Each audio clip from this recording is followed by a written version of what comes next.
Hi, I'm Betty Gallo. I work with the Dean and Betty Gallo Prostate Cancer Center at the Cancer Institute in New Jersey. My husband was a congressman who died of prostate cancer, and I am the Director of Public Outreach and Government Relations for the Gallo Center. For nearly 15 years, you have been trying to persuade Congress to take prostate cancer as seriously as we take other cancers. Where have we succeeded and where have we failed? Well, I think we've really succeeded in getting more treatment available for prostate cancer. I look back when my husband was diagnosed and what was available, and it was very little. So we've come a long way in that respect, but we're still failing, I think, as far as the advanced prostate cancer, having more medications or clinical trials available for men that are in the advanced stages. We've done much better when it comes to early detection. What about things like fundraising and the DoD? Is there adequate funding for prostate cancer research? We actually, I think with the funding has come out of the Department of Defense, that we at the Gallo Center have received funding from there, but there's still a need for more funding. Fundraising is still something that I think is not being utilized as much as it can be. There has to be, I think there has to be groups that are working together to really make things happen. What are the current priorities for the Dean and Betty Gallo Prostate Cancer Center and for Women Against Prostate Cancer, both of which you were instrumental in forming?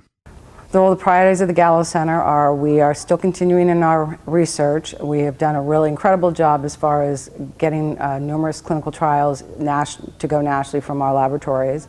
The Women Against Prostate Cancer, our goal is to get state chapters started and to get more women involved in becoming part of the Women Against Prostate Cancer, and also going to Washington to advocate for more funding for prostate cancer. The prostate cancer community often seems to be very fragmented. Are we doing any better at building a unified voice about the priorities?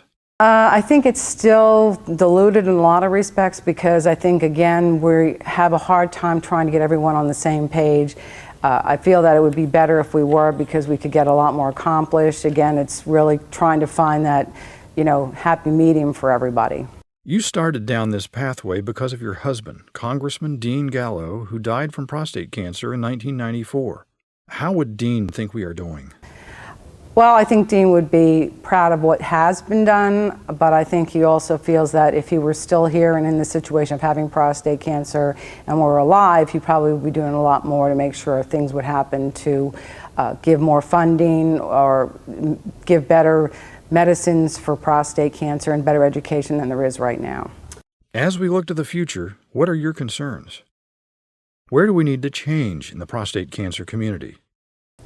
Going back to the communities, not working together. I think we've talked about an Office of Men's Health, which I think is really important on a national level. That concerns me because, again, maybe if we had that, office, we'd be able to be more collaborative than not.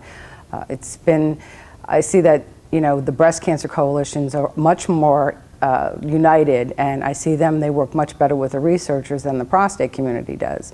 I feel that a lot of our clinical trials don't come out of phase 1, phase 2, and phase 3 because the prostate community does not work with the research community. So that's another issue that I find that's is kind of sad, because it does rule out a lot of opportunities. One of the things I've seen now is we have a consortium that just came out of NIH, and there's 13 prostate cancer centers within this consortium, which they will be collaborating all of their research and actually doing trials together instead of keeping everything a secret.